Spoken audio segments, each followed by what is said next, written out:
monster in you. A strange tune seems to. And it is our Halloween show, which we have fun with every year. Tim, you usually get some trick-or-treaters, though, but probably none this year. Well, no, I don't know. I don't know if the city of Pasadena out here has, banned it or anything, but not this year. So I do know that they have one of those drive-by, things where you get in the car and you drive by and all the people have decorated the house. There's one of those in the neighborhood. So I don't know, 6-1. So it'll be okay, I guess. Yeah, we did one of those actually yesterday. We did. There's a thing out here at a ranch in the mountains called Night of the Jacks. It's at the Gillette Ranch, and you usually walk through. It's about a mile of just really cool jack-o'-lanterns and spooky music.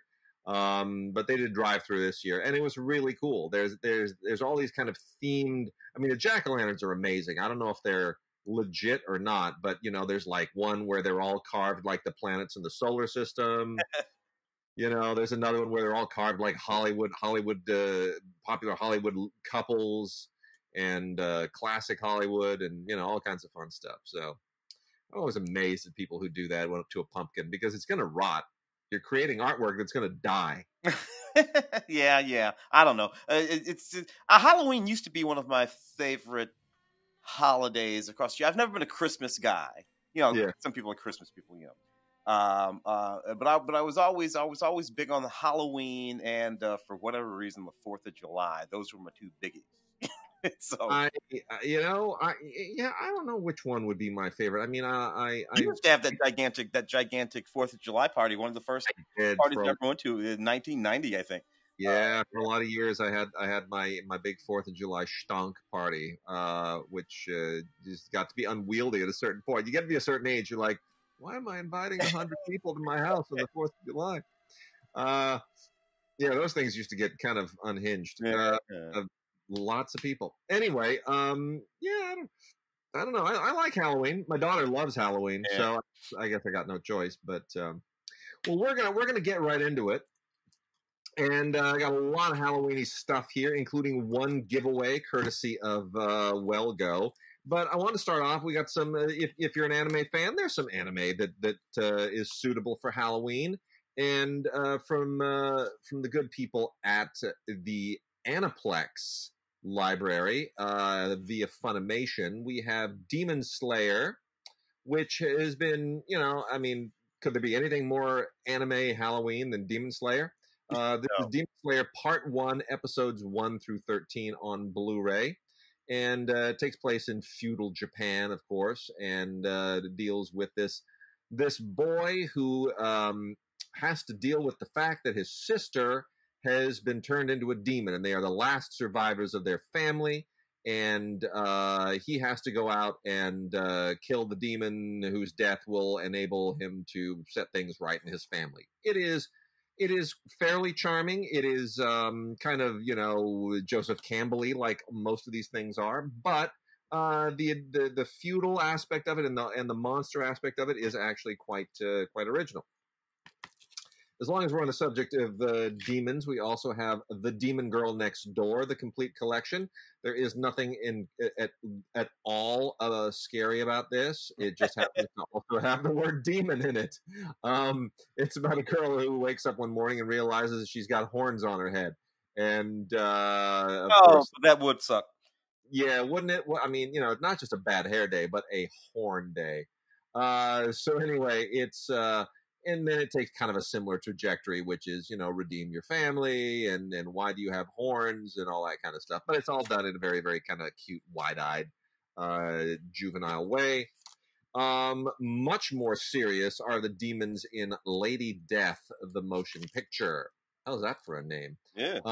It's incredibly well animated, really, really cool. It takes place in the 15th century, I guess, according to my notes here. Yeah. 15th century, and it's something of a superhero tale with monsters. It's got the underworld and Lucifer, and the lead heroine's name is Hope, as if you need the allegory to be any more obvious.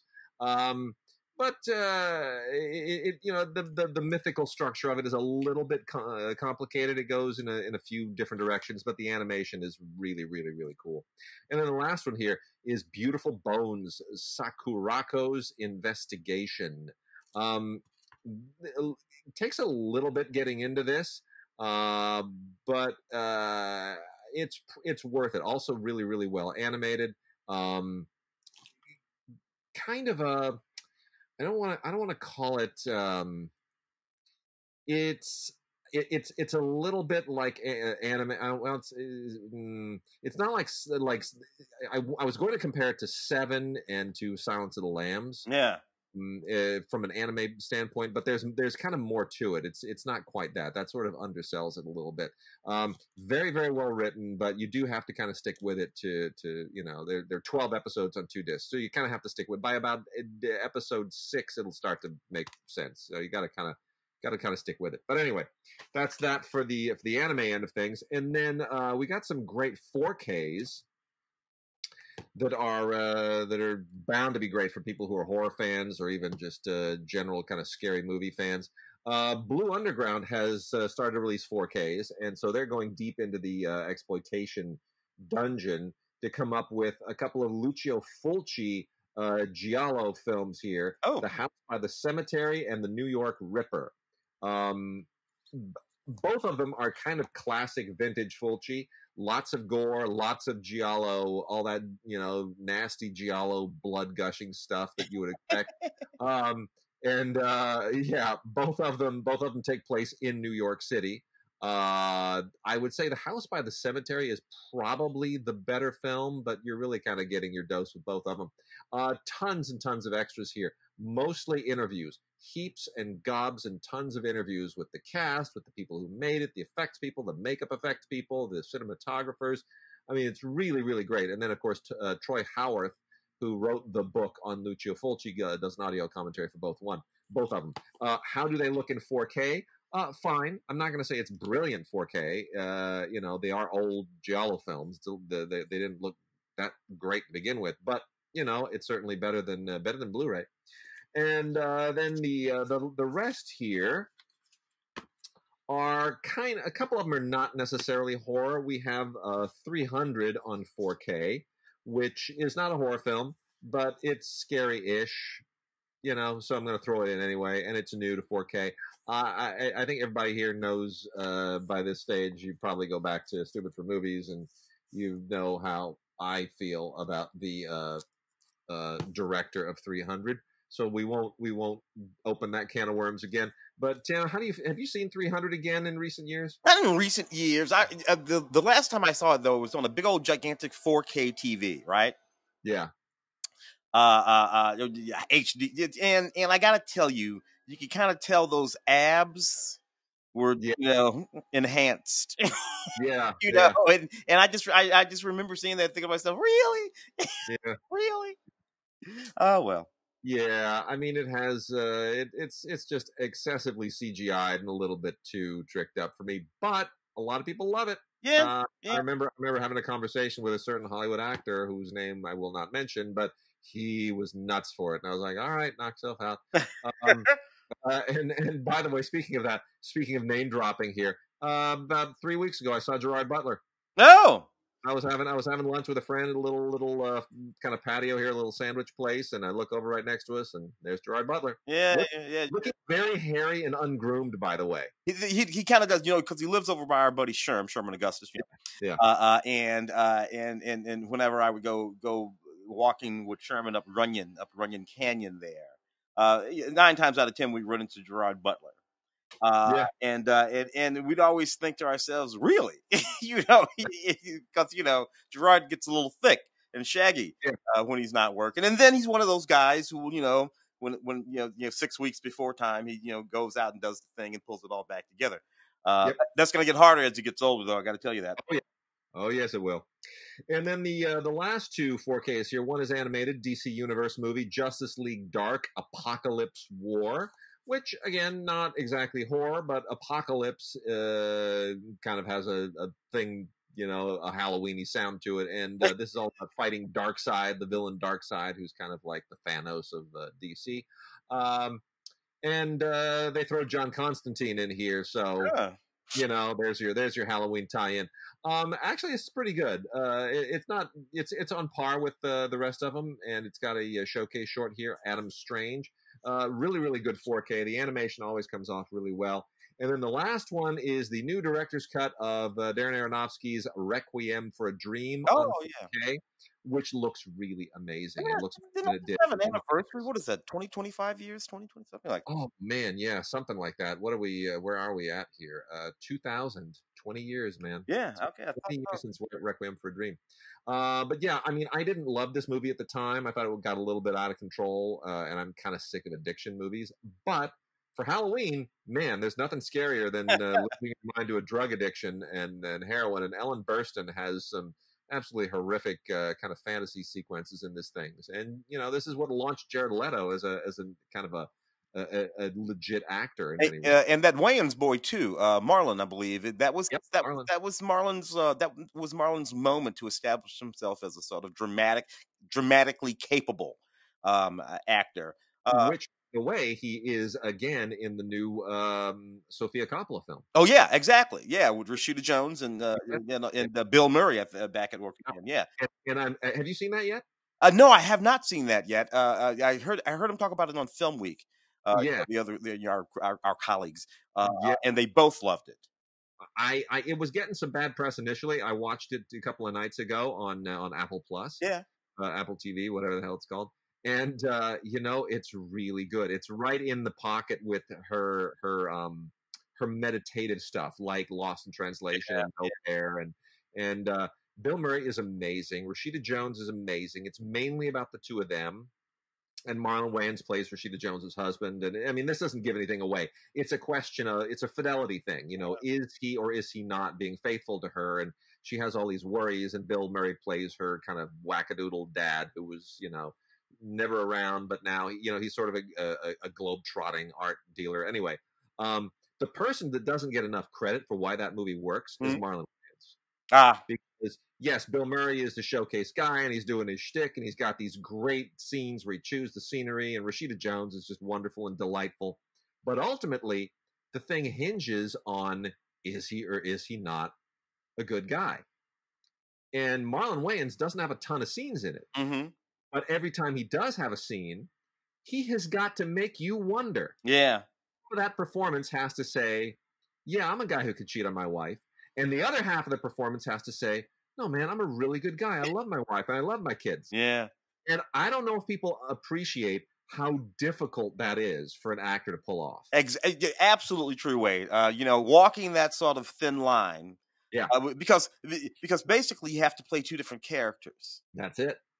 You're one guy in this movie, and but you got to play two different guys in this movie, such that the audience cannot really figure out which guy you really are. And that's it. And everything that Bill Murray and Rashida Jones do hinges on the audience believing in that ambiguity. So if the audience doesn't believe that ambiguity, they're not going to believe that Rashida Jones and Bill Murray believe in the ambiguity. So it really is. It's just a beautiful work. Everything about it. Sofia Coppola nailed it again. I'm sure a lot of it comes from her own life experiences. It often does. But anyway, Lost in Translation is one of my just one of my favorite films of all time. Lost in Translation. Same here. Love it. Love it. Work in that movie. Yeah. Lastly, too, let me make mention of some stuff for the kids, because we do have some kiddie stuff here. There is Are You Afraid of the Dark from Nickelodeon, which was a limited series event, they call it, and not exactly typical of what used to show up on Nickelodeon, or what has in the past shown up on Nickelodeon. But it's a 3-part limited series that's pretty creepy. It gets a little dark. It's not your standard Nickelodeon fare, and it's all about this secret society called the Midnight Society, and this girl who wants to join it, and it all kind of takes you through this event called the Tale of Mr. Top Hat and the Carnival of Doom. And it's actually a little scary for that crowd, but it winds up being an awful lot of fun. And then on a much lighter note is Zombies 2 on Disney. This is only on DVD. You can probably see this on Disney Plus as well, I'm sure. But nothing scary about this. This is just like High School Musical with zombie kids. And zombies, don't see Zombies 2 if you didn't see the first one. And then really young for my daughter's age is the Wiggles, Wiggly Halloween. This is from Kino Lorber, and the Wiggles are one of they're just a really, really popular and very fun kid entertainment series, and they do all their singing and dancing and all that usual stuff, and none of it is scary, but all of it's very, very Halloweeny. So for the kids, that's what you got. You got Wiggles, zombies, and Are You Afraid of the Dark from Nickelodeon. What else do we have, Tim? Well, I know I told you I was going to start up on some of that exploitation stuff, but actually I jumped down to some of the newish movies because there are several movies in there that I actually had to see for Film Week. So I figured I'd chit chat about those a little bit. They are kind of horror-y, movie-y sort of movies, relatively speaking. The first one, Scare Package. Interesting little storyline, a little B-movie storyline that incorporates a whole lot of 3 horror movies in one movie. You got this guy, he runs this video store. We're already in Stranger Things territory. He has this one buddy he's talking to all the time, and he's telling this buddy about all the conventions of horror movies. And as he does so, we work our way through all these little segments. These several segments of horror movies, and it's kind of fun and nothing you haven't seen before, but nevertheless it's mostly funny, but a little bit on the scary side. So Scare Package, not the worst movie to watch in the next 4 or 5 nights if you haven't got anything else to do. A whole lot of writers are credited because there's several segments, and each of the segments are written by different people, so that's kind of cool. Right. The Owners was a movie that I had to see for Film Week, which was kind of cool. The thing that I loved about it is that Sylvester McCoy is in it, and Sylvester McCoy is something like the 6th Doctor in the Doctor Who series or something like that. Nevertheless, this was a pretty interesting little movie in the way that it has about 3 or 4 twists and turns in it, none of which you really see coming. You got these young people, 2 knuckleheads, want to go and hit the house of these old people, including this doctor who lived way out in the middle of the sort of British countryside. They understand that he has a safe, and in that safe there's some gold doubloons or something ridiculous like. Oh yeah, there you go. and one of them has a girlfriend played by Maisie Williams, and folks will know Maisie Williams from Game of Thrones. Yeah, I love Maisie Williams. And so they do this. And they take Sylvester McCoy and his wife, Rita Tushingham. Love Rita Tushingham. Look her up from the sort of mod British films. The Knack and How to Get Oh It. man, oh man, oh man. And they take them hostage and they threaten them, and the tables turn, and it turns out that something else is going on, and they probably shouldn't have took the old people hostage. It's one of those things. The kids find themselves in a hell of a lot of trouble. So one of those. I kind of liked it. Thought it was pretty cool. Twists and turns again. The Owners. It would be cool if they put something on that box, but I bet they probably didn't, did they? Nah. Really, just to make it a featerette. That's it. Nothing else. That's kind of cool though. One called Welcome to the Circle. This movie is completely wacky. So it begins with what is literally a random bear attack. Father, daughter out in the woods get attacked by a bear. Okay. They get picked up by these people who happen to be in a cult. The cult doesn't know it, but there's a infiltrator in their ranks, and the infiltrator is a demon. So okay, a random bear attack, a cult, a demon. Anyway, it's all completely welcome to the circle. So what the hell? And I feel like, you know what? You're right. Welcome to the circle. That's some wacky shit. Wait, I know you saw Save Yourself. Oh boy, Save Yourselves. I have to send people. I have to send people to the website, and so they can read your review. Yeah, it'll take you a long time to get through the review. It's rather lengthy. One whole word. One word. Say a few more things about it for the show, though, if you don't mind.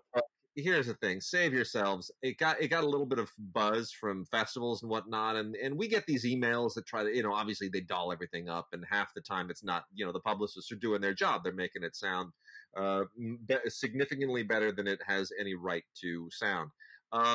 And the in the case of Save Yourselves, it's about a couple who are so addicted to social media that they decide to take a hiatus from it and go to their little mountain getaway. And as it happens, in that very moment when they're putting down all their social media, there's an alien invasion. Now, that as a premise, I will concede, is potentially very funny and cute.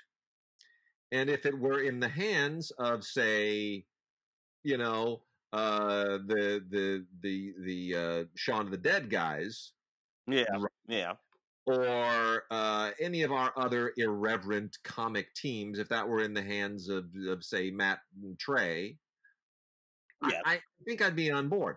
In this case, it's badly shot, underwritten, not really. I mean, it's so low budget that you never really believe it's an alien invasion. The whole thing just feels really, really undercooked. Like they thought, hey man, we got a great premise. We don't have to spend anything or do anything, and it winds up being a completely missed opportunity. It's really, really unfortunate. It's a total waste of time. I can't believe I actually sat there and watched it from beginning to end, which I shouldn't have done. But it was like a challenge. I was challenging myself. I'm like, see if you can do it. I dare you to stay awake, and somehow I did. So that's I've said more about that than has any right to be said. That's funny. You said much more than you did in the actual review. I'm telling you, people go click on it and give that a go. Hey, wait, is this the 1960s 13 Ghosts, the William Castle film? Oh, no, it is not. Oh no. Yeah, no, and this is a good point. We can hit these Shout Factory things right now, because we got a bunch from Shout Factory. No, this 13 Ghosts, unfortunately, is not. This is that would have been great. This is the one from 2001. This is the 2001 kind of quasi remake directed by Steve Beck, which, to be honest, it's not terrible. It's just cheesy enough. And it's got Shannon Elizabeth in it from American Pie, so I mean, there's something to be said for that. And kind of a cute, audio commentary. I don't know if this.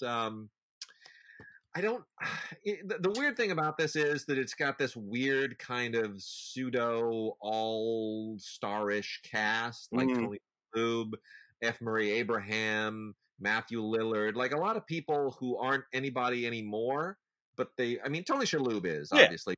He doesn't do like anchor films anymore, really. He's a TV guy. So I mean, it's like so it does feel like a little bit like a time capsule, even though I hate to believe that 20 years ago was a time capsule. But yeah, I mean, it's all right. It's got new interviews with Shannon Elizabeth and John DeSantis, which is fine. And an audio commentary, which is fine. But I mean, people either love it or don't. So knock yourselves out. Here's the other stuff we got from Shout Factory and Scream Factory. Got collector's edition of Ghost Ship, which I think actually has some pretty cool moments in it. This is also directed by Steve Beck, same director as 13 Ghosts, who does a better job here because he has some better actors. Yeah. He does. I mean, you got Gabriel Byrne and Isaiah Washington and Ron Eldard and Juliana Margulies. Better cast. On balance, much better cast. Less campy, especially Juliana Margulies, who really, really nails it. And it's a haunted ship thing. I mean, it's we've seen that a lot. It's as common as a haunted house, but it pulls off. Tales from the Dark Side, the movie collector's edition. I had forgotten this even existed. Wow, yeah, I remember that series. Yeah, this was from 1990, man. This is 30 years old. It's crazy. No, I'm like, gosh, that's when we met. I may have done the junket for that movie. Yeah, I mean, this was right about that time. Here's the weird part of this. So the source material of Tales from the Dark Side, the movie, you think, okay, Tales from the Dark Side, the TV show. No, but it's not based on the TV show per se. Here's what they say as far as the actual stories that are in here. And this is, kind of impressive. Lot 249 was written by Michael McDowell, inspired by a story by Sir Arthur Conan Doyle. All right, great. Cat from Hell, screenplay by George Romero, based on a short story by Stephen King. Not bad, right? Good lineage. And Lover's Vow, screenplay by Michael McDowell. Period. So, same guy. But you're like, all right, fair enough. Michael McDowell's a really good screenwriter. Romero's awesome. Conan Doyle, Stephen King, very impressive. And then, of course, Dick Smith, the legendary makeup guy, weighs in. Yeah, I mean, it's better than the TV show. I can't say I love this movie, but it certainly ages well. And then there have been a billion Phantom of the Operas made, one by Dario Argento, which is absolutely relentlessly awful. You know, the original is still always the best. But there is something to be said for the Hammer version, which is also out now from Scream Factory, which was directed by Terence Fisher, great director of the period, did a lot of Hammer stuff, and written by John Elder. There is something to be said about this. It's a little bit different. It takes a kind of a sideways twist on it versus the silent version. And Herbert Lom plays the lead in this, who's always been really, really good. I think it's worth revisiting. I really do. So this is this is from 1962, that great legendary year that we talked about with Stephen Farber in his book some months ago. And I would say this is good for people to revisit, even if you don't, you kind of are fed up with all the remakes of it. This is one you might want to check out.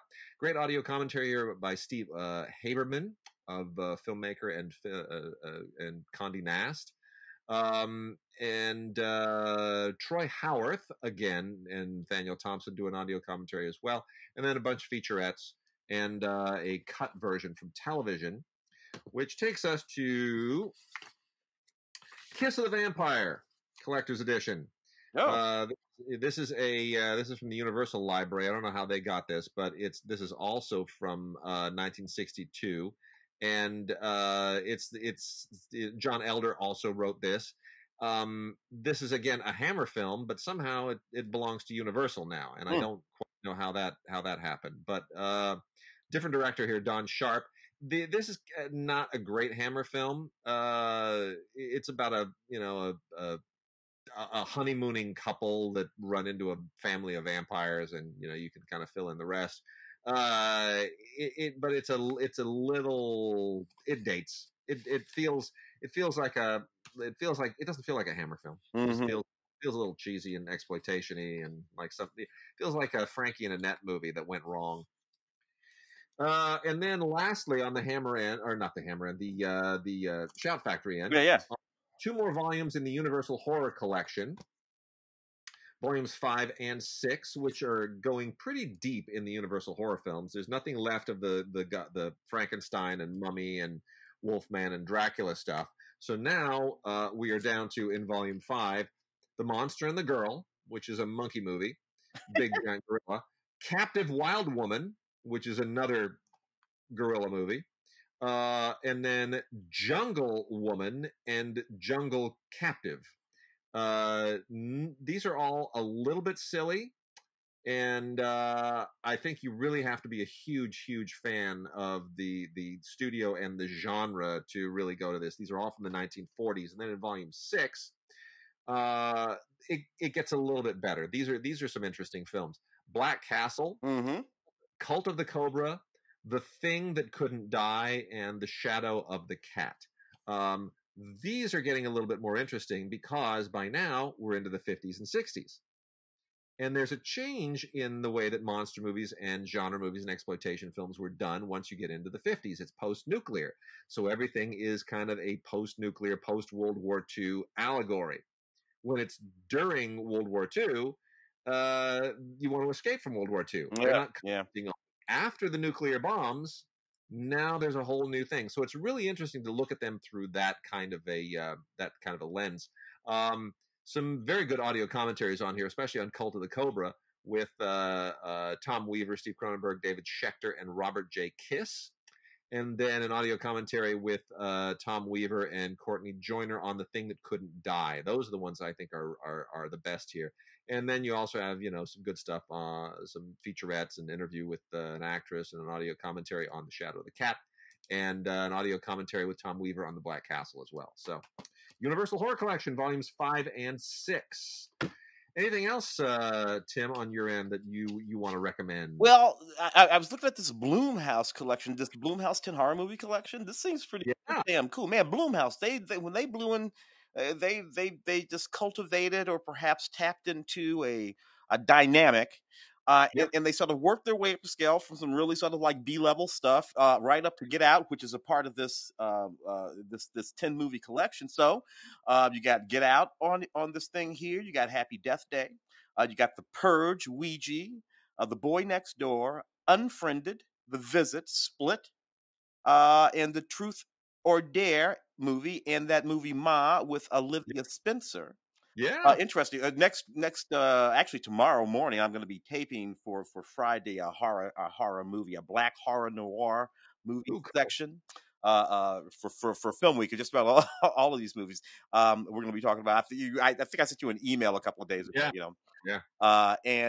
So anyway, that's pretty exciting right there. Anything? I mean, other than the 10 movies, what else did you get? No, I mean there are featurettes and some commentaries, alternate endings, deleted scenes. There's a lot of stuff in here. The thing that I think is really cool is that it's you get the Movies Anywhere codes, so you can immediately add these to your Movies Anywhere account, and they'll populate across your Vudu and your Google Play and everything else. So I mean, so everybody in the house can watch them on any TV in the house, and you can have them running on all the TVs in the house if you have a lot of TVs, and then you can really freak people out. I mean, I think this is a great collection too. I mean, there aren't many ringers in here.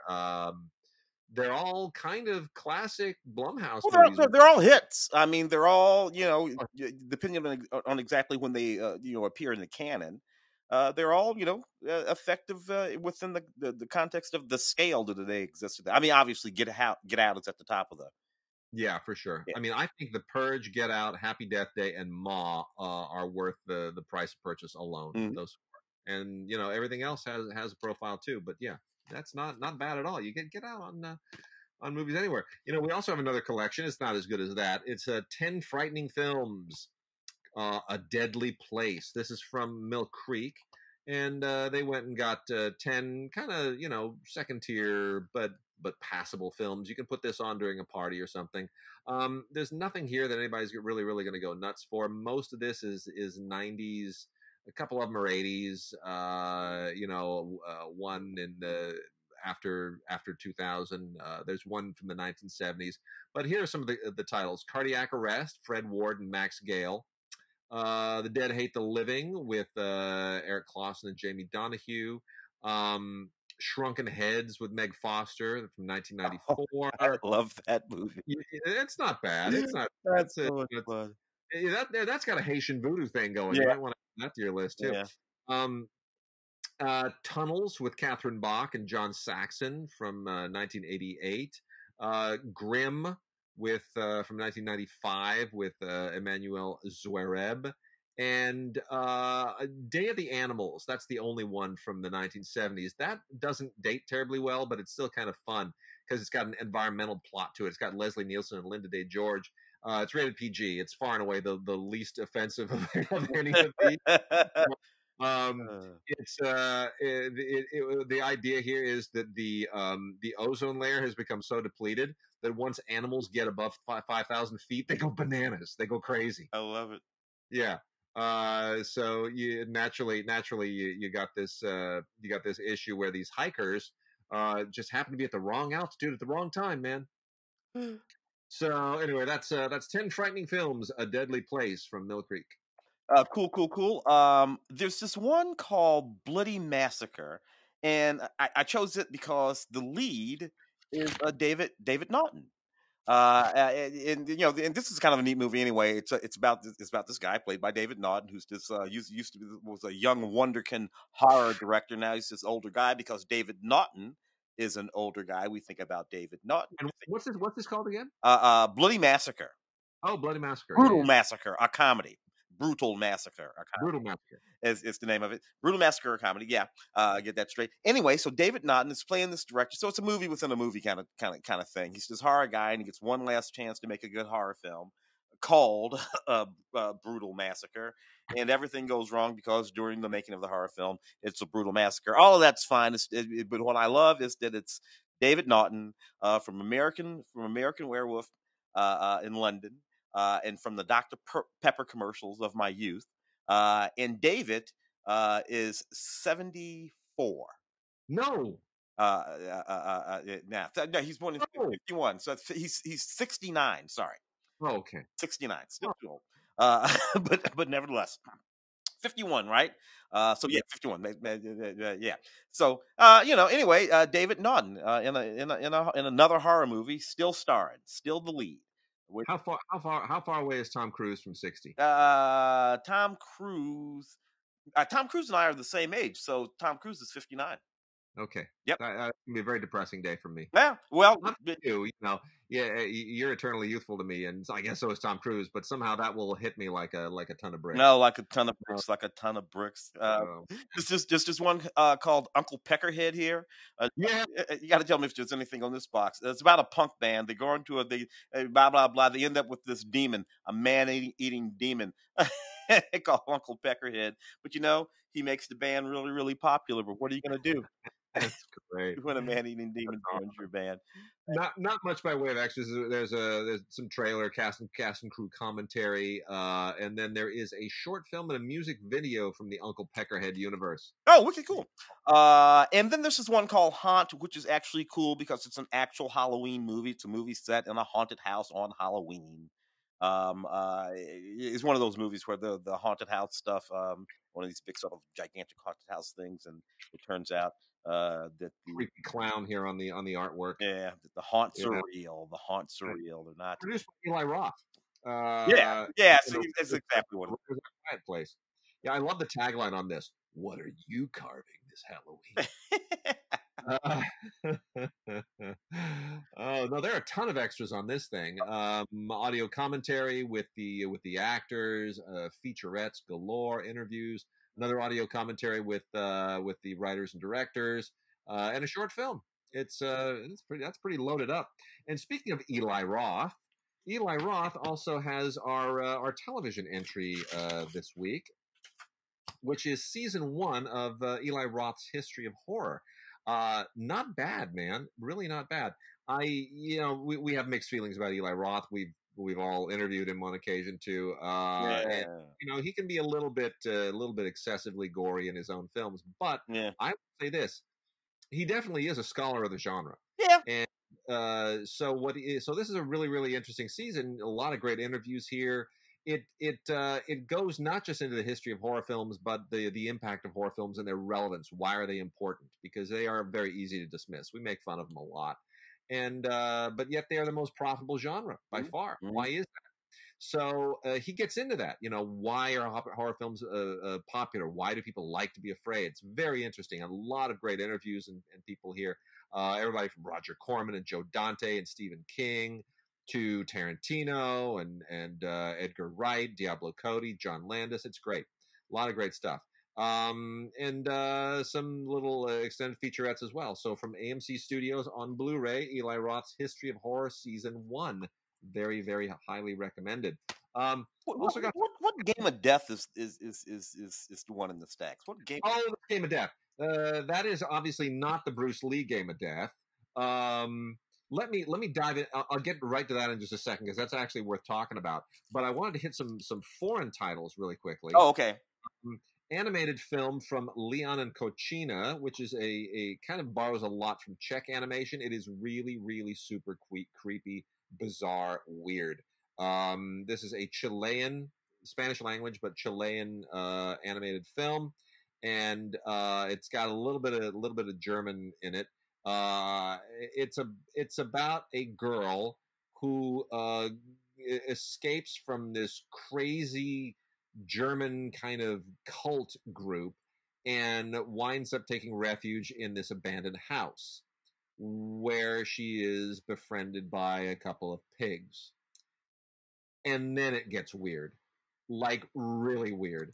And it might be the actual scariest movie that you see this week. The Wolf House by Leon and Cochina. I have never seen any other movies that this team has done, but I want to now. It's nuts. Is it as scary as Deerskin? Oh, dude, I'll pull Deerskin right out now. No, Deerskin is scarier. Yeah.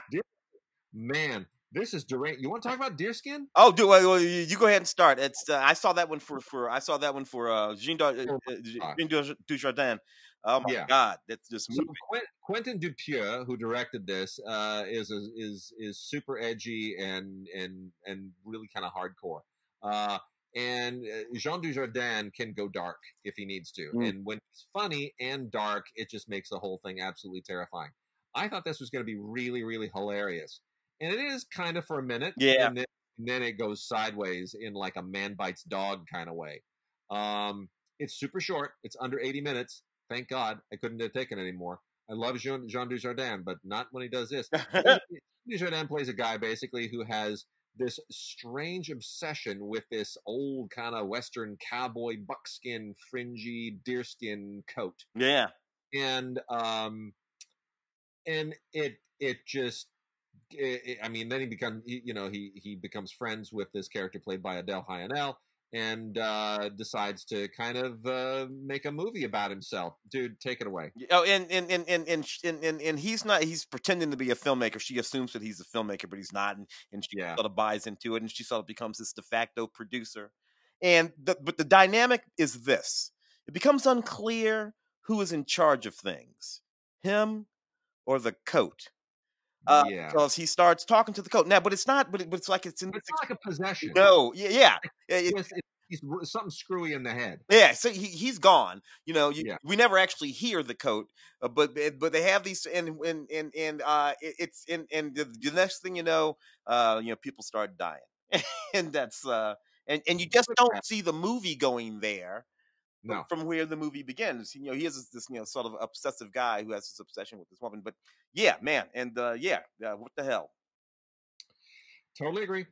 We got another one here from Film Movement, Zombie Child by Bertrand Bonello, which is this made a run around the film festivals, and this is the more legit arty kind of horror film. This is a Haitian, not a Haitian film per se, but it takes place in Haiti. It's a French film. It takes place in Haiti in the 1960s, where a man is legitimately brought back as a zombie from the dead and then made into a field worker. And then you flash forward a half a century to the 90s, or it's like, no, it's yeah, it is. Is it the 90s or is it after 2000? I think it's after 2000. You flash forward. I think it's after the year 2000. And there's now there's a connection to it that's happening in a French boarding school with this young Haitian teenager. Won't give you how it all kind of ties together, but it's really, really, really well done, and it has a cool short film on it as well, and an audio commentary by Bertrand Bonello. It's worth checking out. Zombie Child. It's sort of like a quasi true story. The stuff about the guy, is it? What happened to him is true. Is it? Yeah. If you look up that guy's a real guy, and you'll find a whole Wikipedia page about him and how he was taken and he was quote unquote turned into a zombie. Now there's this thing that happened to them. The title will tell you roughly where this is going, but and he's gone and then one day he's able to sort of overcome what has happened to him, and he returns to his family 20 years later after working in these fields, quote unquote, as a zombie. That all actually happened. And zombie here is spelled with no E. It's Zombi, by the way. We're going to look it up. The interesting thing about this movie is it is very much an allegory, and it's an allegory about the degree to which the things we do and the things that are done to us may be visited on our posterity. I'll leave it there, but it's a very interesting film. Coma, no, not the Cronenberg Coma.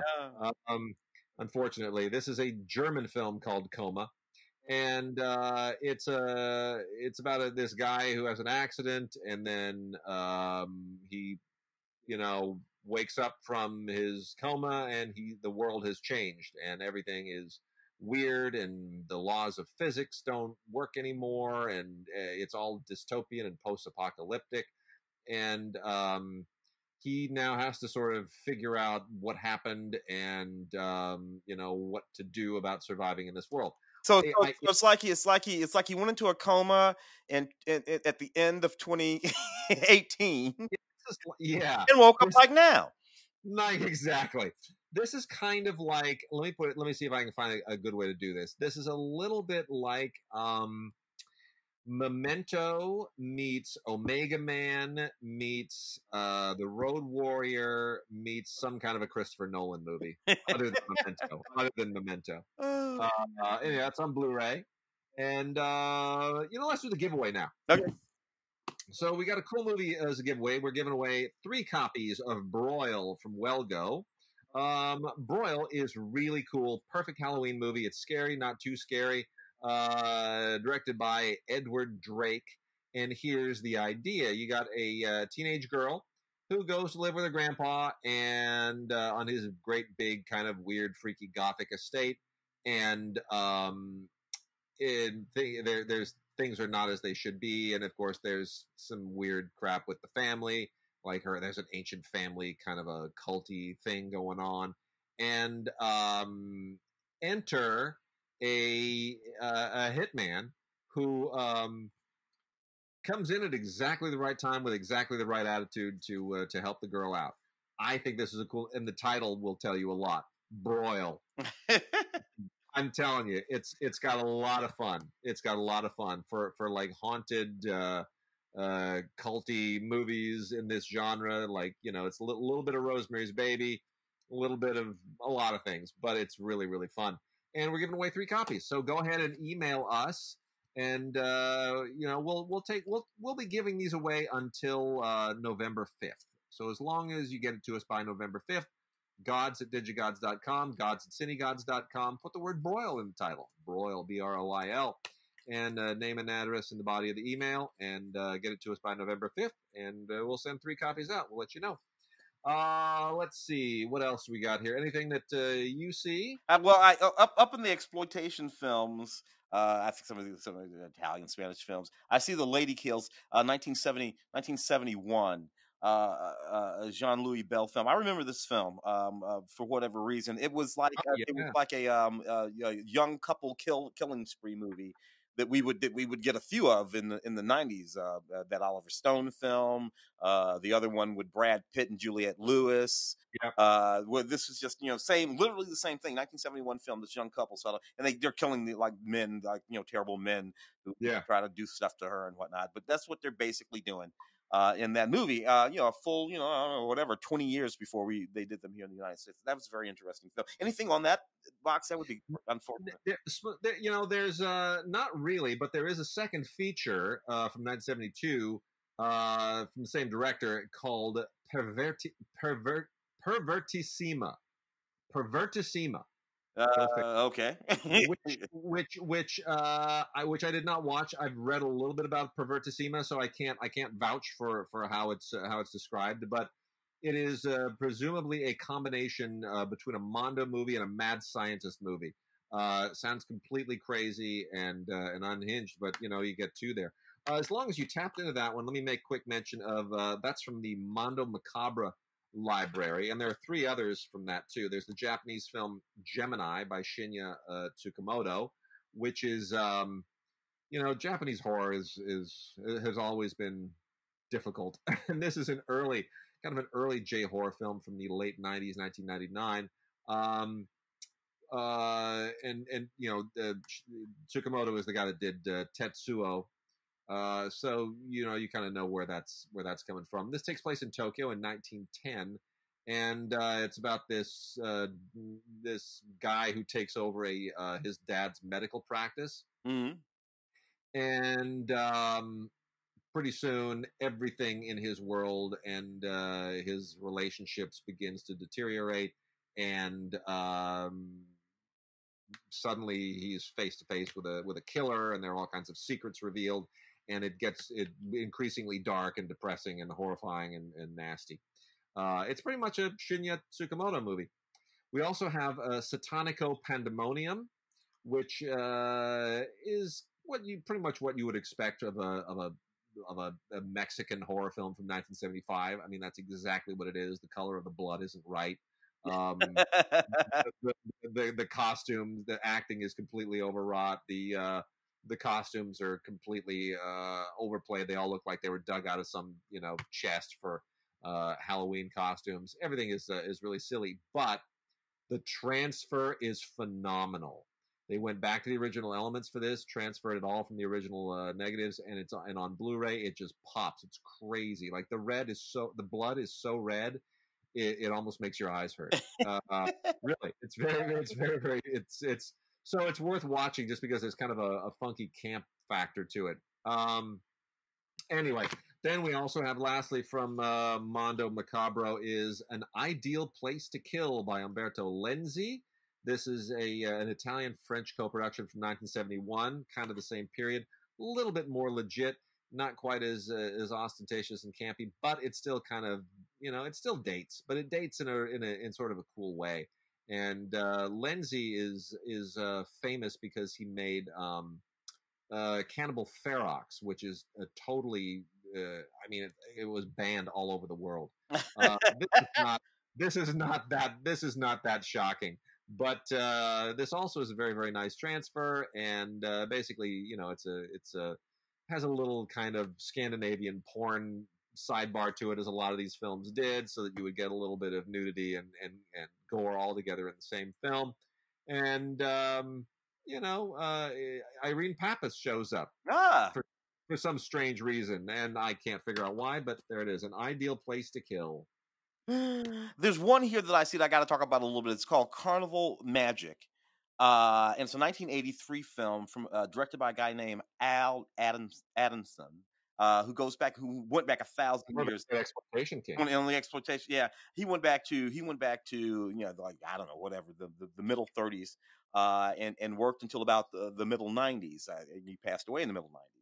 And he is one of those old guys that I happened to interview way back in like 1992, 3, 4, or 5, or whatever the hell it happened to be. And in 1983, though, he made this movie, Carnival Magic, which I happen to have seen in 1983, which is why I wanted to talk to him in 1993 because one of those things. And so this movie was like this really, really sort of wacky, but sort of interesting movie just in what it's about. It's about this guy who's a magician who joins a carnival. He has this chimp, right?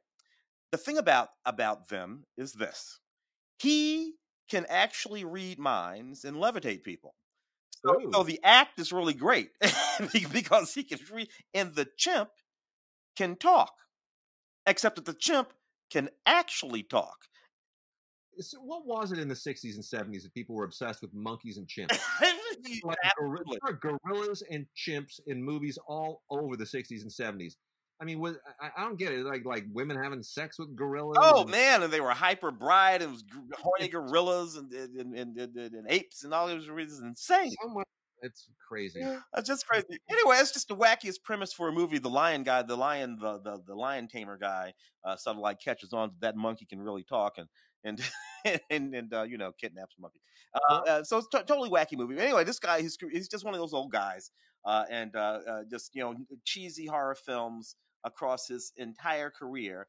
But it's a long, long, long-lived career that goes right up until he dies in 1995. His last movie was 1994. so that's what I'm talking about, baby. That's the way to do it. So anyway, Al Adamson. So you mentioned Game of Death earlier. So yes, we have Game of Death out from MVD Visual.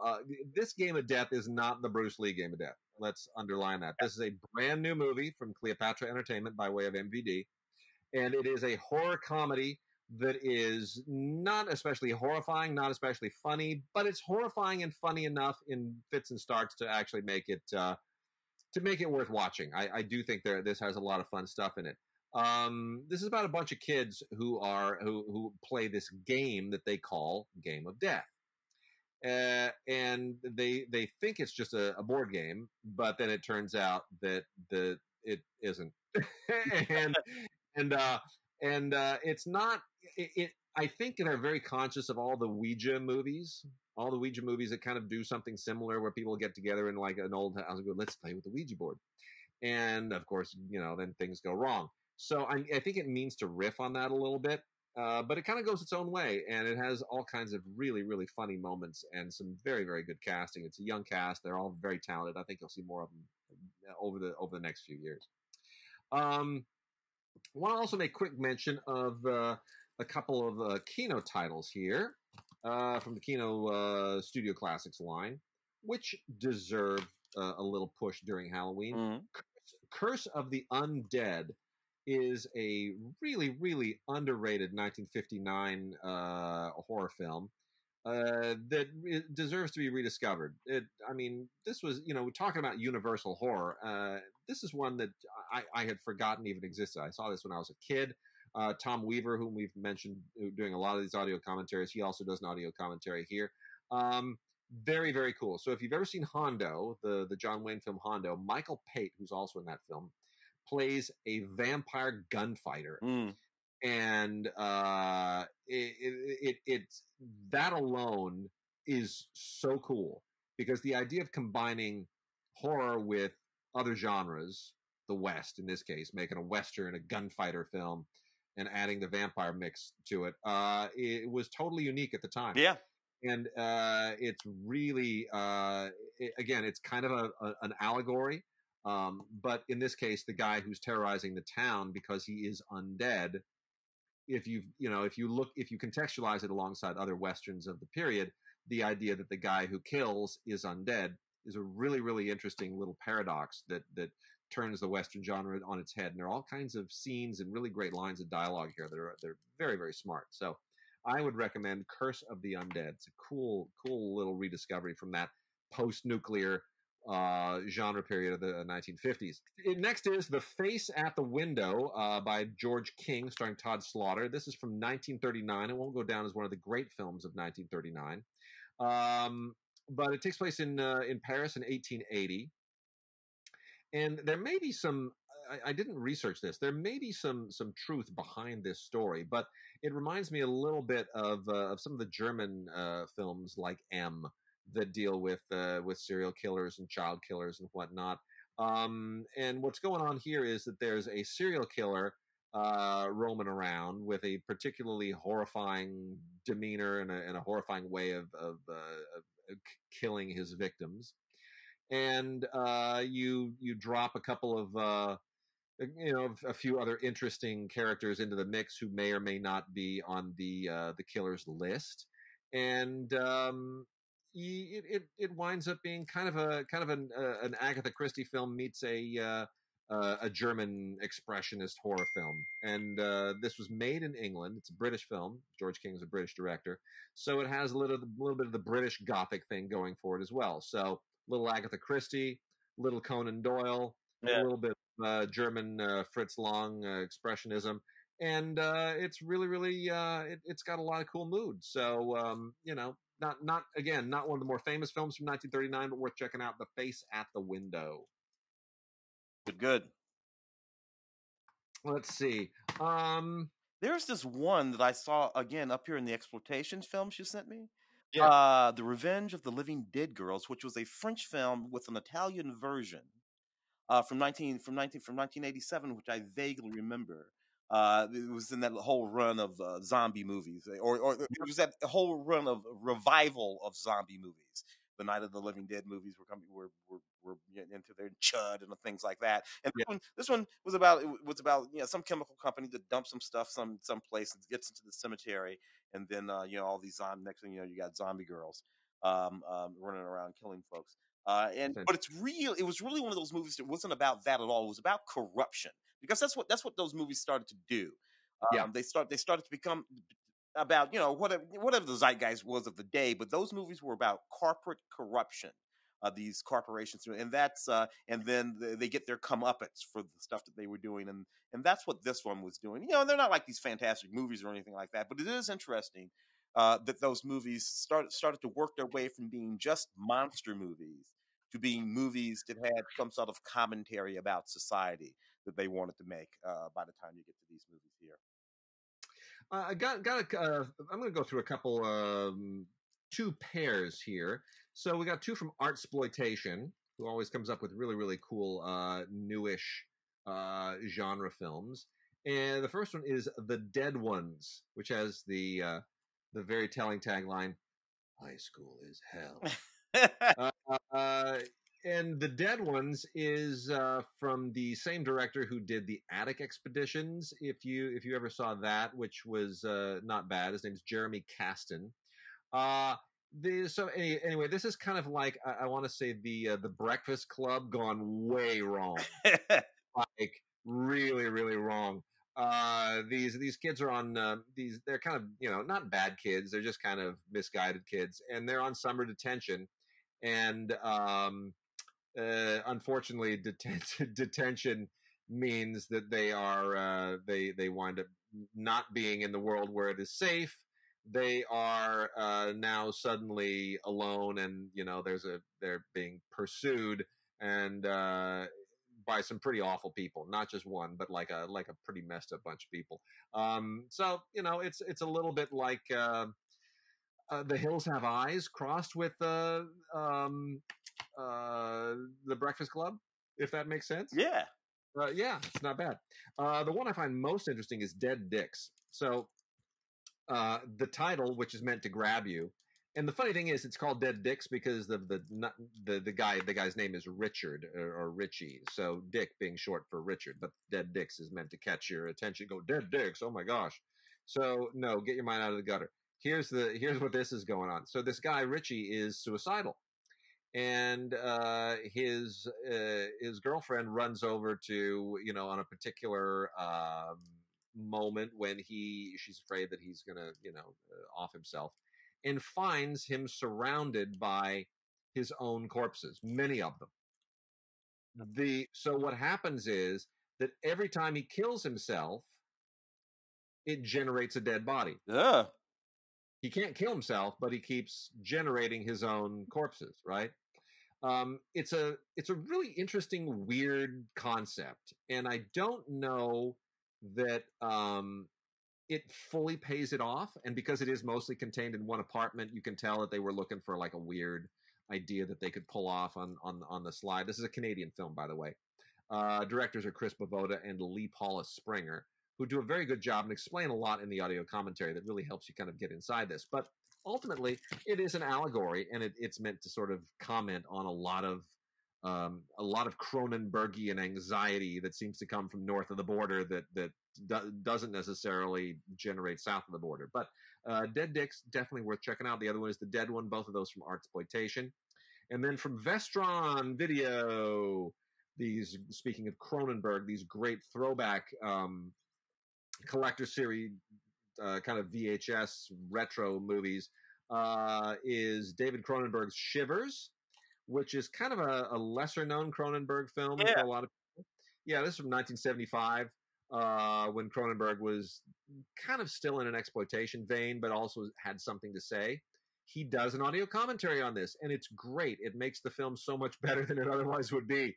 Because Shivers is not a terribly good film, but it's got a lot of great Cronenberg elements, and you see him kind of working up what he's going to be and what he's going to do in his future films. There's also an audio commentary with Don Carmody, the producer, and tons of interviews and featurettes. So not a great film, but in the context of everything that's on it, it is definitely worth checking out. And then Fred Savage and Howie Mandel and Little Monsters, not at all scary. It's just, a silly movie. But it was a fun thing from 1989 when it was made. I remember that. Yeah, right. I mean, he plays a kid in elementary school. Fred Savage does. He's kind of new to the town, and he makes friends with the monster under his bed, and that kind of makes it all okay. And Howie Mandel plays the monster in makeup. I mean, it's it's okay. It's kind of it's like E.T. with Howie Mandel and makeup. Exactly. I got to call out one, man, that I had forgotten about. And I actually remember seeing this movie in 1974, The Beast Must Die. It's sort of an amalgamation of movies. But the thing that's great, Peter Cushing in the movie. But the thing that's great about the movie is that the wonderful actor, African American actor Calvin Lockhart, was the actual lead of this movie. And it's basically a werewolf movie. But the way the story was set up is like this: this guy that Calvin was playing, rich businessman, actually owns an island, huge estate on an island. And through a whole bunch of complicated machinations, he's come to figure out that one of some, I don't know, 6 or 7 people are a werewolf. And he invites them to the estate, and he kind of shuts them down there. And he knows that eventually one of them will give away that they are the werewolf. And all of these people, none of these people are great shakes. But one of them is a werewolf, and then he's going to hunt the werewolf. The hook of this movie, back when it opened, right? It was kind of a drive-in movie kind of thing. I remember my dad took us to see. Was that at the beginning of the movie, the audience is invited to try to figure out who the werewolf is, and it's constructed in such a way that they give you these very sort of pointed clues, and then at the end of the movie, it took like this they called it the werewolf break. Right. And everybody could just sit in the audience in the movies, in the theaters, whatever, talk about who do you think the werewolf? Who do you think the werewolf is? And then the movie started back up, and so it was very clever, and in all of these sort of ways, which I thought was kind of cool. But the thing that I love most about the movie is that it starred the brother Calvin Lockhart in 1974 in a horror film, sort of werewolf horror film that wasn't really at all in any way, shape, or form about race. In 1974, it was just this straight ahead horror film, and they could have, that could have been Steve McQueen or whoever the hell. He was in. Was he in Cotton? Yeah, Cotton Comes to Harlem. Harlem, yeah. The great Calvin Lockhart. Died young. Calvin Lockhart, gorgeous guy, but that actually did die that young. I think that Calvin was around for a while. I was thinking of Cleon Little. Oh yeah. Who died young. No, Calvin was around for a long time. Calvin was in Predator 2. Wow. Calvin's one of those bad guys in Wild at Heart. He is in Predator 2. He is in Predator 2. That's right.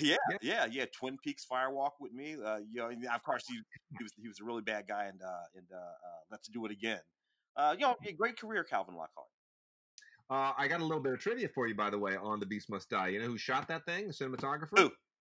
Jack Hildyard of Bridge on the River Kwai. Oh, get out! Yeah, what a good-looking movie. There you go. I got a few Blu-rays here that we'll go through real quickly. Nail in the Coffin: The Fall and Rise of Vampiro. For those who don't know who Vampiro is, he's big in the wrestling world. And this is a documentary that gets into basically who Vampiro is, and what where he came from, and what makes him different. And it's pretty dark and pretty intense. And if you're going to pick a documentary for Halloween, that's the one you should probably go with, because it suits. Almost like a documentary is Jeremy Renner in his star-making role in Dahmer, where he is Jeffrey Dahmer. Like, who would ever want to play that part? But young Jeremy Renner nailed it, and that's what kind of put him on the map. I don't know if the movie dates terribly well. It's and I don't know that many people really want to revisit Jeffrey Dahmer, but 18 years ago, that's where Jeremy Renner came from, and he did a great job, and he may have won an Emmy for this too. I think that I was thinking that myself. Yeah, I was thinking that myself.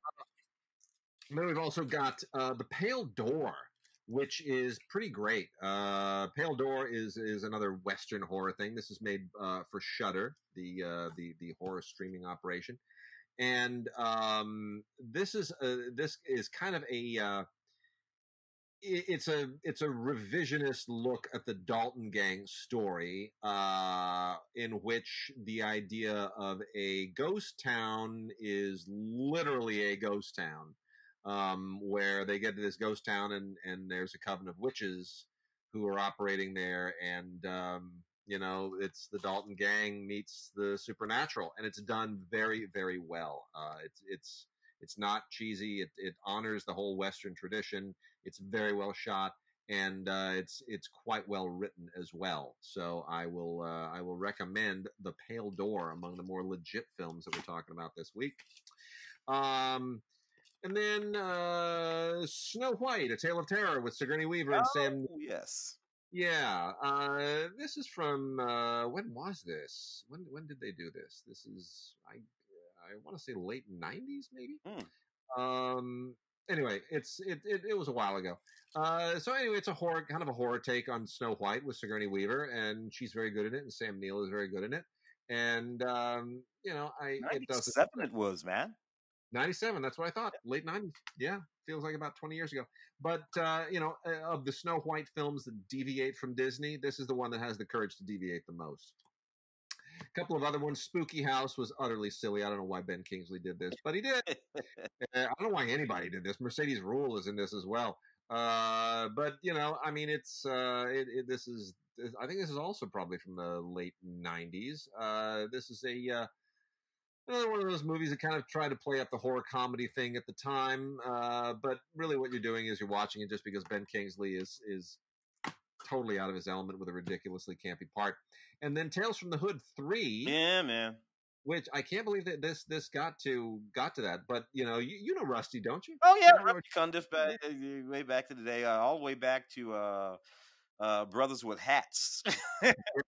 Fear of a Black Hat. Fear of a Black Hat. Yeah, you're why I called it that.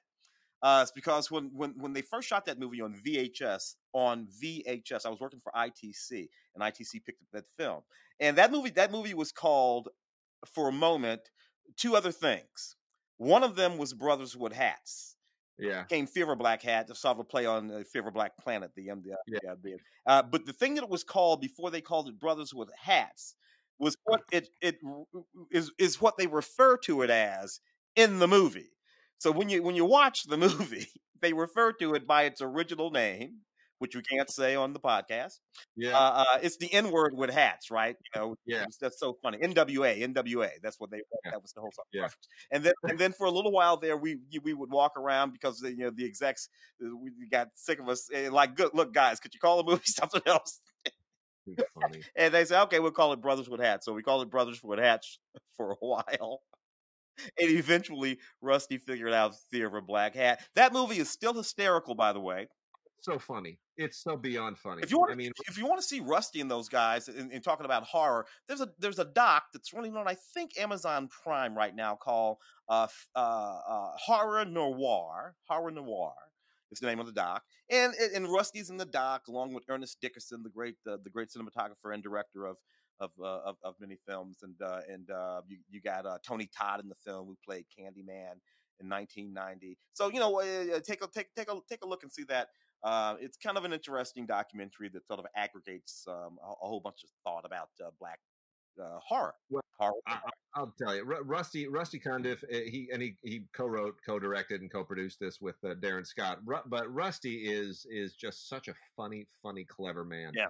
And even once you get, it's an anthology series, so they're always keeping it fresh. There's no sequel issues here. Tales from the Hood 3, still very, very funny. Produced by Spike Lee, who I'm sure didn't set foot on the set once. No.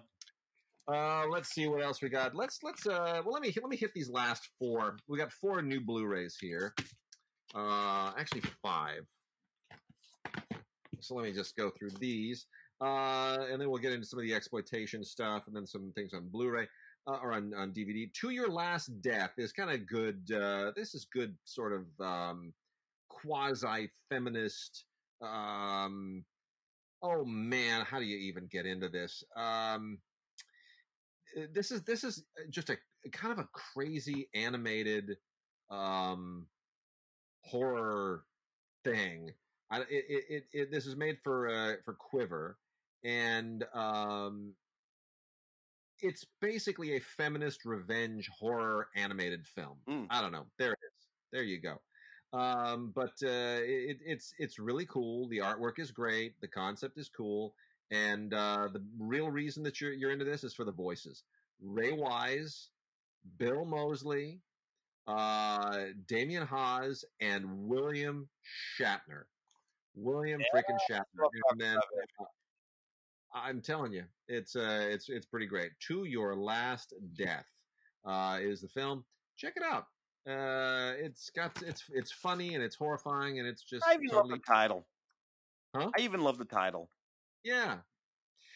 Sarah Michelle Gellar was in a movie called Possession, which was which was okay when it first came out. I mean, this is also, I want to say, 90s, right? Mm-hmm. Most of these feel like 90s. This was a Yari Film Group thing. Yeah, it's not, nothing particularly new.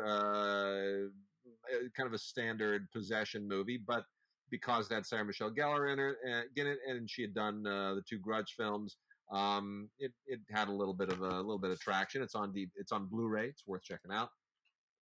Let's see, Swallow on Blu-ray is this is a little bit more serious. This is from Shout and IFC. This is about a particular relationship that is, I don't want to say it's in the Rosemary's Baby vein, but it certainly goes to some of the same issues about kind of Stepford relationships, Stepford marriages. That's kind of what it's commenting on in some sense. Mm-hmm. And it treats it in a similarly delicate way, a similarly kind of rose-colored way, until that obligatory moment when everything kind of starts to degenerate and go completely haywire. And it's a little bit more intellectual and psychological than I think I would have wanted. I kind of wanted it to go Polanski crazy in a way at a certain point, Yeah. but it doesn't necessarily. But it comes close. So that's probably, if you do like that kind of a thing, that might be the closest to Polanski we have this week. And that movie is Swallow. Let's see. The Other Lamb was an IFC film. That's kind of most of these movies that deal with cults and religious enclaves and whatnot. What was the Swedish film from like 2 years ago? Midsommar. Yeah. That Ari, what's his name? Film. Ari Aster, right? Aster, yeah. Yeah, which I thought was way too long. That thing is like at least 45 minutes, way too long. All of Ari's films fall into the category of films I appreciate more than films that I like. Yeah, that's a good way of putting it. I kind of feel the same way. Anyway, this is kind of a similar sort of a thing. This commune that's like a retrograde commune that lives as if it's in the 19th century and whatnot. But it goes into a Midsommar kind of direction, but in a more measured, sensible way. So if you like those kinds of films, it's called The Other Lamb. And then lastly, here is a movie called Starfish, which I don't even know how to describe this. This is about interdimensional monsters and like it's a completely very, very strange. It's like a Japanese horror film. I want to say it's a little bit like The Ring in some respects. But there's just no other way to describe it. The movie's called Starfish, and it is just absolutely, it's just very, very strange. It's very strange. It's literally inexplicable. Yeah. But check it out. This did well in a lot of festivals, including Fantastic Fest, and it's very claustrophobic. It's about a woman trapped in an apartment and interdimensional monsters, and you'll see. But honestly, sometimes you can't do better than that. Tim, let's go through some of these last remaining exploitation titles here. Belzebuth. Yeah. There. It's sort of an interesting film there. So you have this guy. He's a detective. He's investigating a sort of classic school massacre sort of situation. Before you know it, the Vatican is involved because it looks like there's going to be a demon. Yep. And anyway, it's an interesting sort of amalgamation of these films. Actually, pretty taut is what it is. Mexican film. Mexican horror film. Interesting little movie there. I don't know if there's anything on that box that would make it No, useful absolutely nothing. to take a look at there. Absolutely. Then we have another one of these movies. It's just sort of taking advantage of a title, so it's called The Amityville Harvest. It has nothing whatsoever to do with any of the Amityville movies that you're thinking about right now. They just put the word Amityville in there because Word it sells. Amity in it. Amityville, yeah, and look, you probably end up getting. Now this thing is pulling a solid 3 on the old IMDb. So generally speaking, some documentarians go out to this mansion. They're going out there for an entirely different reason. They're investigating a history of liquor smuggling. The mansion had from the way back in the 30s or whatever it is. But there's this guy who happens to be there, and they get involved in this whole thing that has to do with him. But again, a 3. So I'm not gonna. It's not like I'm recommending it. I'm just telling you that it's there. Wait, what the hell is Let It Snow? A total Christmas movie, Christmas rom-com. Yeah. So Let It Snow. Yeah. Here we go again. This is. I mean, it's just Christmas horror movies. I don't know what's wrong with people, but yeah, Let It Snow. And here's one of those great taglines. It's got basically a picture of a guy with an axe, and you can't see his face, and he's standing in the snow, and there's like a trail of bloody stuff and footprints. Anyway, the tagline is, "They were warned." Well, they were. Yeah. Okay. So anyway, this is about a couple that goes for a snowboarding vacation in this European resort.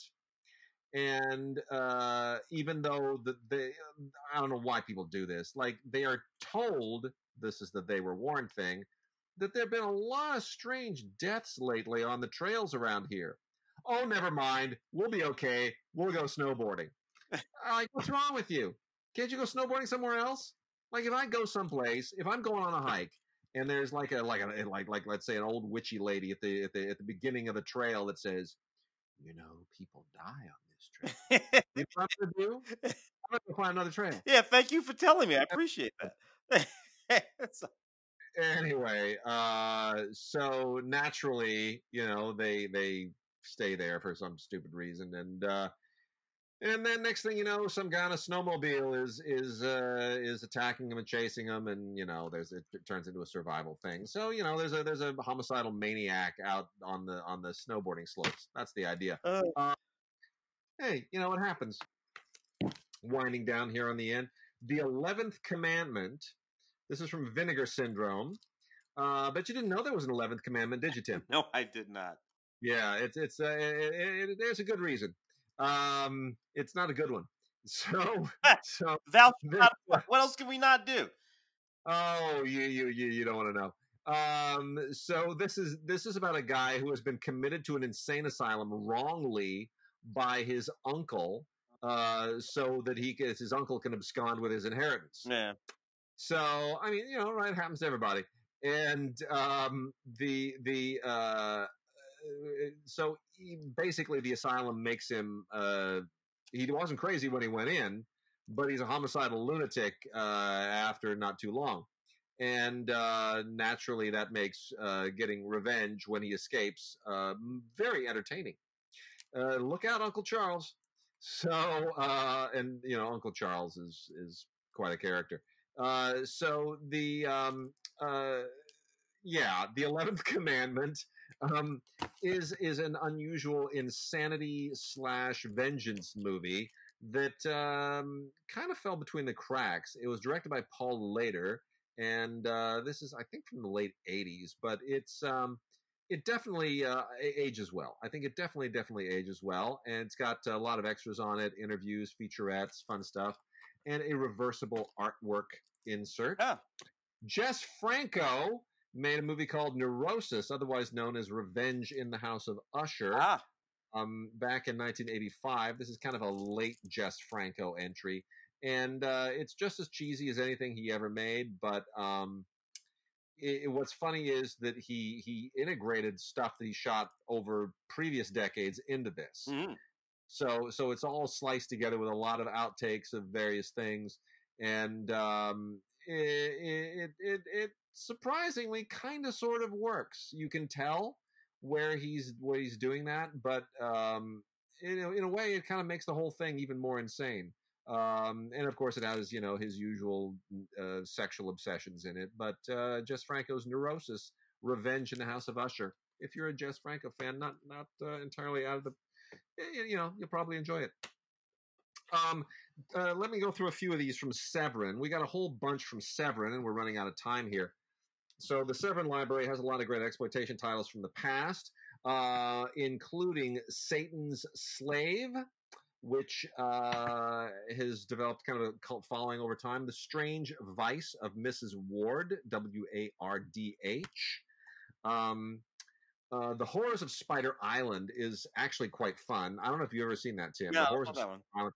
This is a German co-production from 1960, originally made as a movie called Body in the Web. This comes with two versions on it: the original version and the alternate U.S. version, which is considerably toned down. But it's actually kind of fascinating. It's sort of a nudist horror movie in many respects, and it was banned in the UK for a while. And but it's pretty insane. They went back to Dusseldorf in Germany, found the original negative or the dupe negative, and they restored it and scanned it, and it looks absolutely pristine. The black and white photography is chilling. Horrors of Spider Island, a really interesting one. When the Wind Blows is a kind of a creepy apocalyptic animated film that also has kind of fallen out of favor and disappeared a little bit. It's really well worth rediscovering. The late Nick Redman does an audio commentary on this that you have to hear. It's absolutely superb. And there's a title song by David Bowie, and the score by Roger Waters. Oh, and the lead voices here are John Mills and Peggy Ashcroft. Really, really, great Dame Peggy Ashcroft, who won Best Supporting Actress for David Lean's final film, Passage to India. Yeah. And then the last few here from Severin, Lucio Fulci's Aenigma, Aenigma, spelled Enigma. Again, kind of a classic 80s Lucio Fulci film. It's got, some decent effects in it. Another Jess Franco film called Shining Sex, which was just a total shameless attempt to capitalize on The Shining in 1975, which of course was had been a book already. Yeah. And Stanley Kubrick's film was still some days off, but it's Shining Sex. Come on, it's Jess Franco just trying to make a buck or two. Fulci for Fake, which is a docudrama about Lucio Fulci. Oh. Not exactly, ideal. I mean, it's not scary or anything, but it's relatively interesting. I'm not a big Fulci fan, but another Lucio Fulci film called Demonia. Oh, I reviewed that movie. That's like the early 90s. Yeah, it's a what they call nunsploitation. Yeah. It's a horror film set in a convent. It's bloody, it's kind of silly, but for the genre, it's enjoyable. And then one called Blood and Flesh, which, speaking of Al Adamson, this is all about the career and the life of Al Adamson. Mm-hmm. Oh, really? Which frankly is not as interesting as you would think. Oh, the movies are more interesting than the guy, but it's got its moments. It's got its moments. So let's see. We're down to the bottom here. Only got a few more left. Fear Farm. Tim, did you see Fear Farm? I don't think I remember that one. So Fear Farm is spelled PHARM. Get it? Farm, like pharmaceutical. Yeah. This is basically it's kind of a riff off of Texas Chainsaw Massacre. And not a terribly good one, but it has some. It has some kind of meta moments in it that I think are maybe worth it for fans of the genre, fans of the Texas Chainsaw Massacre movies. You might want to check it out just because it does kind of wink at you a little bit. Then we've got Killer Therapy, which is fine, I guess. This is a new film. This is DVD only. This is all about and this is another kind of a mentally disturbed youth movie, like about a kid with anger issues. I'm not fond of necessarily, I can take pretty much anything, but when they kind of take real life problems and try to exploit them in a way that doesn't necessarily comment on them in a meaningful way, I kind of feel there are too many disturbed kids out there to necessarily kind of make them the center of a horror film without commenting on that. So I won't recommend that. I'll just only make mention of it. Let's go see Joker. Sorry, say again. Everybody's just see Joker if you want to see that. Yeah, exactly. By the way, speaking of Joker, the new we talked about the new Mel Gibson Santa Claus movie. No, I don't think we did. Where's that streaming? It's not out yet. It's out, I think, end of November. Is it? Which let me see when that exactly gets released. I watched it about a week ago. I don't remember if I said anything on the show about it. Let's see here. The trailer is hilarious. Actually, it's called Fat Man. Fat Man. Okay. And the trailer is hilarious. It looks really, really dark. Mel Gibson plays a nasty, vengeful Santa Claus who has to fight off a kid who's hired a hitman to take him out because he got a lump of coal one year in his stocking. Right? That's the thing. This nasty kid. But watching it, I swear, I didn't laugh a lot. It's basically the Joker of Santa Claus movies. I'm like, damn, this is really. I was hoping for like Bad Santa, but this is something else entirely. I don't know how it's going to do. I really don't. I mean, it's good, but you're like, ooh. It's a sort of weird juxtaposition from Mel, just because of the sort of that might be the problem there, but we'll see. Let's see. Sarah Bolger in A Good Woman is Hard to Find. I love these titles. It's too funny. Sarah Bolger, who you might remember from Mayans on television and The Tudors. So she's a single mom. Her husband was killed, and she's can't let it go. She's trying to sort of deal with her now destitute life and piece everything back together again. And everything gets much darker than that. It doesn't get into anything supernatural, but it does get violent, and she's got to take matters into her own hands when life goes astray, and she's got to get all back together again. And next thing you know, it's very I spit on your grave territory. There it is. My first memory of Sarah Bolger, I think, might be in America. Of that film. Which I think was a good 20 years ago too. Yeah, wonderful. Yep. And then we've got Pit Stop, which is not the old exploitation era film Pit Stop. The Jack Hill, I think, directed the original Pit Stop. This is not that. This is a new movie about a bunch of kids who are having a rave and getting stoned, and next thing you know, somebody's killing them. Who's killing them? And there it is. Don't go to raves. Yeah. I don't know what else to tell you about that one. It's a rave and people start dying.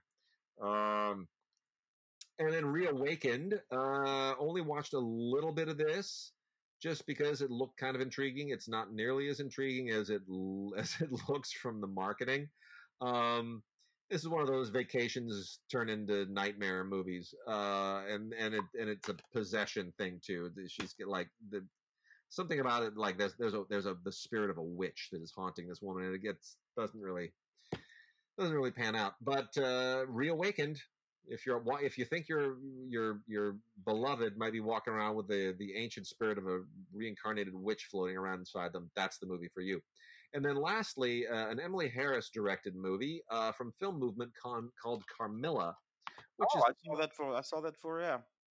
It's not bad, right? Yeah. It's based on a vampire novel I had never heard of from 1872. Oh, well before Bram Stoker's Dracula. That was interesting. It predates Dracula. Yeah. It's very, very interesting. About this teenage girl on this kind of country out in this country home, who has a very toxic relationship with her governess. And next thing you know, well, there's another young woman who is injured in some kind of an accident and winds up becoming kind of like a temporary foster sister to her, is maybe the way to put it.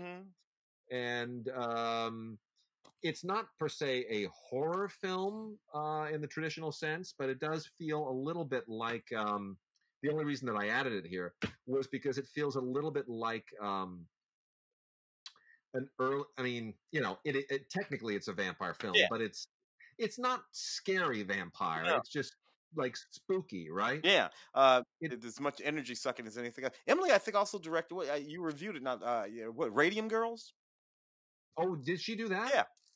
Okay, so that's new. That's her new film. Then I didn't realize that was the same director. Yeah, it's pointed out. Yeah, interesting. Yeah, I mean, what strikes me about this is that it's a little bit like the Jean Genet story, the real life story of the maids, which has been done.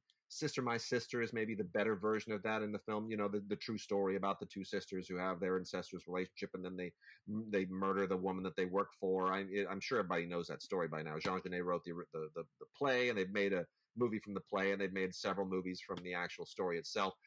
This seems to kind of touch on that a little bit before that event actually happened. So it seems to be in somewhat the same territory. Anyway, that's it. That's our Halloween show. All right. Our stuff, we've gone through it. Tim, what are you going to do for Halloween? What are the plans? Close the window, close the doors, turn off the lights, sit in the middle of the house watching black and white. All right. I don't know whether or not they're allowing trick-or-treating or whatnot in Pasadena. You know, some municipalities, they have all kinds of different rules.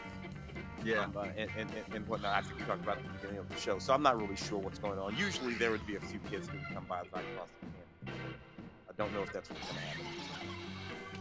Well, we have some interesting decorations out. We'll see if anybody stops by. In the meantime, remember, we're giving away 3 copies of Broil, which lives up to its title. Just write us an email with Broil in the subject line, name and address in the body of the email to gods@digigods.com or gods@cinegods.com. And with that, Tim, have a great Halloween, and we'll chat later. All right, brother. It's the mommy.